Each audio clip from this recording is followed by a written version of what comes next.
Misiones Internacionales y Ministerios Poder de Dios y su pastor Franklin Ramírez presentan su programa En las alas del Espíritu, un programa de edificación para el cuerpo de Cristo. Con ustedes y con nosotros, el pastor Franklin Ramírez. Saludos en el nombre del Señor Jesucristo. En esta serie que estamos llevando a cabo en ese tiempo, estamos ahondando en lo que son los 5 ministerios que aparecen en Efesios capítulo 4 y verso 11, cuando habla del ministerio apostólico, profético, evangelista, pastor y maestros que el Señor dejó luego de su ascensión como dones, como regalos, para que la iglesia fuese edificada y bendecida. Así que estamos adelante en todo esto. Hemos ahondado un poquito en todo lo que es la gracia del ministerio, lo que es el don, lo que es Cristo como aquel apóstol por excelencia y como aquel profeta por excelencia. Si tú no has tenido oportunidad de recibir los anteriores mensajes, comunícate con las personas que están encargadas de esta transmisión, o bien nos puedes escribir y gustosamente también te lo puedo enviar a donde tú consideres que lo puedes escuchar. En el libro de Efesios, como he mencionado, habla de 5 ministerios que son también llamados el ministerio quíntuple. Cuando hablamos del ministerio quíntuple, estamos hablando, como hemos enseñado, de aquel ministerio que es translocal, es decir, que no está limitado solamente a una iglesia local, sino que tiene una visión de ir más allá al cuerpo, de ir más allá a las naciones. Y cuando mencionamos de Cristo, hemos dicho que Él tuvo la autorización del Padre, por cuanto cumplió toda la demanda que el Padre le había dado, tuvo la autorización para entonces entregar dones a los hombres. Y por eso Él entregó el don del apóstol, entregó el don del profeta, porque Él funcionó también en esto. Y también Cristo es y fue el evangelista por excelencia. Jesús era un verdadero imán para atraer a los hombres. Algunas cualidades que vemos en Jesús como evangelista, por ejemplo, su amor por la gente. En el libro de Mateo capítulo 9, verso 36, Juan 8, 11 y varios pasajes nos hacen ver de cómo el Señor amaba a la gente. Él tenía realmente compasión por la gente. Él no solamente, el Señor no tenía una actitud indiferente a la necesidad de la gente, sino que Él quería que la gente fuese salva. Por eso en un momento dado le dijeron que descansara, que comiera, que hiciera aquí y todo, y Él dijo no, porque mi Padre trabaja y yo también trabajo. En otro momento dijo, mi comida es hacer la obra del que me envió. ¿Y cuál era la obra? Salvar a la gente. El Señor tuvo la disposición de ministrar a la gente horas, tuvo la disposición de caminar y trasladarse de un lugar a otro, no comer, no dormir bien y todo, con tal de que entonces el trabajo que Él tenía que hacer fuera hecho. Tal vez usted o alguien pensará, bueno, pero es que Él sabía que le quedaba poco tiempo. Bueno, nosotros no sabemos el tiempo que tenemos. Por eso en nuestro corazón debe haber una urgencia por hacer la obra de Dios.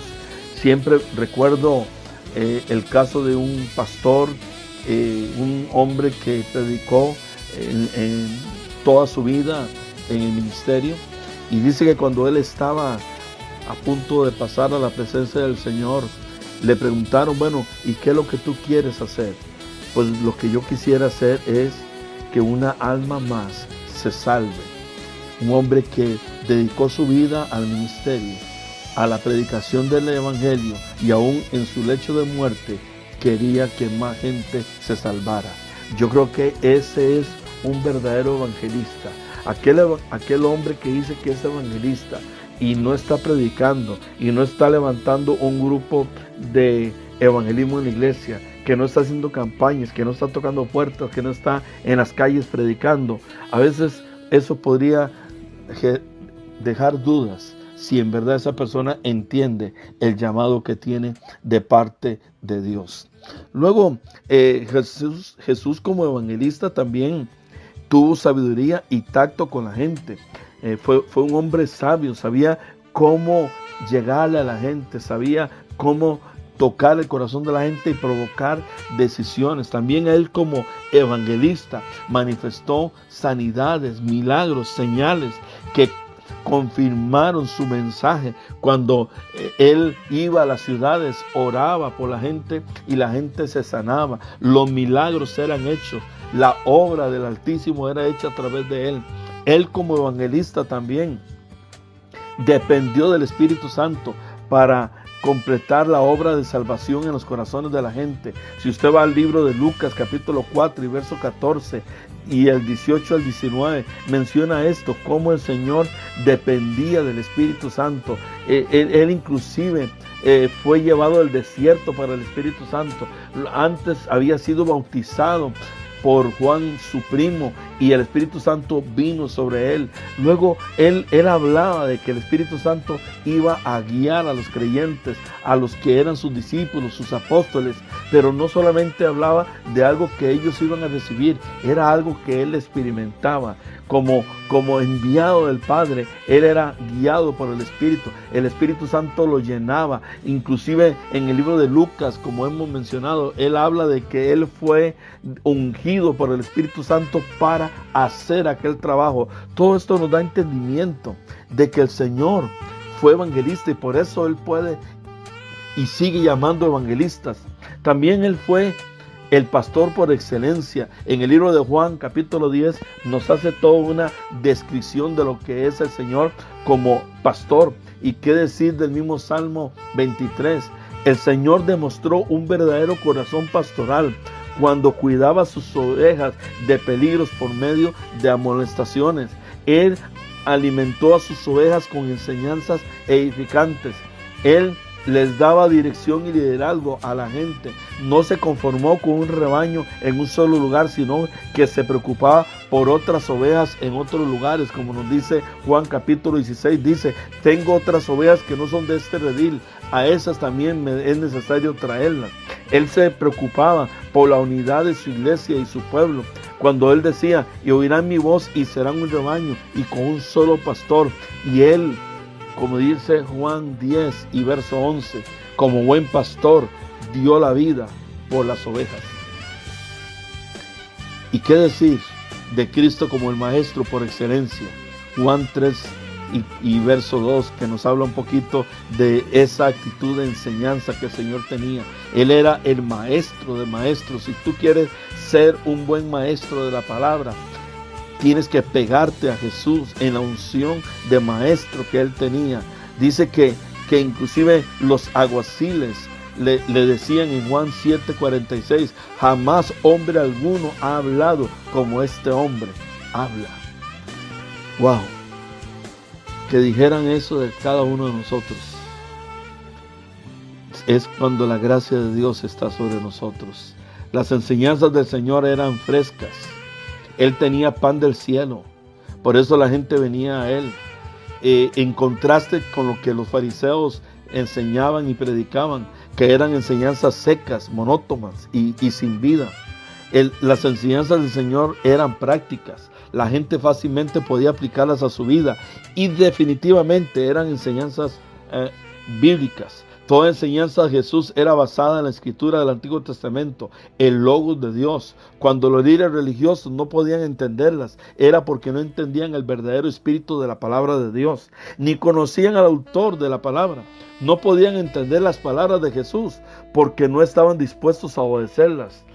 Tremendo, hermano, cómo nosotros realmente tenemos que apegarnos al Señor como evangelista, como pastor, como maestro. Tenemos que apegarnos a Él como apóstol, como profeta. Si queremos ser efectivos y fluir en el ministerio, tenemos que hacer según el Señor hacía. Tenemos que hablar según el Señor hablaba. Tenemos que sentir según el Señor sentía. Tenemos que amar como el Señor amaba. Tenemos que tener compasión como el Señor la tenía. Tenemos que interesarnos en la gente como el Señor lo hacía. Todo esto habla de actitudes que tienen aquellos que son llamados, aquellos aquellos que entienden de que cada uno de nosotros somos ministerios delegados, representantes del Señor en esta tierra para hacer el trabajo del Señor. Es tiempo de virar cosas, es tiempo de que nuestro corazón sea trabajado por el Espíritu Santo para que podamos ser los ministros que Dios quiere que seamos. Es tiempo, amado creyente, amado hombre, acá, amado ministro, de que realmente volvamos al primer amor, volvamos a aquel tiempo donde Dios nos llamó y recordemos el enfoque, recordemos aquella palabra, aquella visión, aquel sueño, aquella profecía que nos fue dada para confirmar lo que ya Dios haya puesto en nuestro corazón. Es tiempo de que nosotros volvamos nuestra atención a Dios, que podamos entender de que la iglesia tiene que ser edificada, que la iglesia tiene que ser formada y que Dios está urgiendo a los ministros a que hagamos el trabajo, a que seamos obreros fieles, a que hagamos el trabajo del Espíritu en este tiempo, porque son tiempos donde pareciera que está pronta la venida del Señor, pero el Señor no vendrá si no hay un trabajo efectivo hecho por los 5 ministerios, por el ministerio quíntuple que Él ha dejado en esta tierra, para que haga el trabajo de edificación, de conformación, de preparación para la segunda venida de Cristo, de la iglesia. Así que yo dejo esta palabra en tu corazón y oro para que Dios te bendiga, para que la carga de Dios venga a tu corazón una vez más y sea inyectada en nuevas cosas, para que la visión tuya sea ampliada, para que tus estacas sean ampliadas. Oro para que, oh Dios, pueda bendecir tu vida, pueda bendecir tu iglesia, pueda bendecir todo lo que tú hagas, que todo lo que tú toques sea bendecido por el Señor y que la gracia del Altísimo, el poder del Altísimo esté sobre ti. Te bendigo en esta hora, bendigo la obra de tus manos. Oro para que la revelación del Espíritu venga sobre tu vida en el nombre de Jesús. Oro por tu familia, por tu cónyuge, por tus hijos si los tienes. Oro, Señor, para que tú bendigas, para que en medio de tanta necesidad que pueda existir, el cielo les sea abierto y que la bendición del Altísimo sea sobre su vida grandemente, en el nombre que es sobre todo nombre, en el nombre de Jesús. Amén y amén. Tenemos un material que le hemos titulado El Ministerio Quíntuple. Luego también el Señor nos ha permitido escribir un libro para cada uno de los ministerios. Eso significa que tenemos material para lo que es el apóstol, el pastor, el evangelista, el profeta, el maestro, para que podamos ser más capacitados en todo lo que es el trabajo del ministerio. Dejo esta palabra en tu corazón, confío que puedas ponerla por obra. Si Dios te habló, que puedas entonces seguir adelante en todo esto. Y si quieres comunicarte con nosotros, lo puedes hacer en las redes sociales como Pastor Franklin Ramírez o Franklin Ramírez. Yo estoy aquí ubicado en Los Ángeles, California, y estamos para servirte. Puedes también enviarnos un email a rfranklinramirez@aol.com. Ahí también nos puedes escribir y estaremos anuentes a apoyarte y sobre todo en oración y en lo que Dios por su gracia nos permita poder sembrar en ti. Gracias por este tiempo, que esta palabra pueda dar fruto al 100% en tu vida y que grandes cosas Dios haga en este tiempo. En el nombre de Jesús. Amén y amén. Para comunicarte con nosotros, lo puedes hacer al WhatsApp 323-842-0435. 323-842-0435. En las redes sociales nos encuentras como Pastor Franklin Ramírez. También puedes visitar nuestro canal de YouTube. Gracias por estar con nosotros. Bendiciones.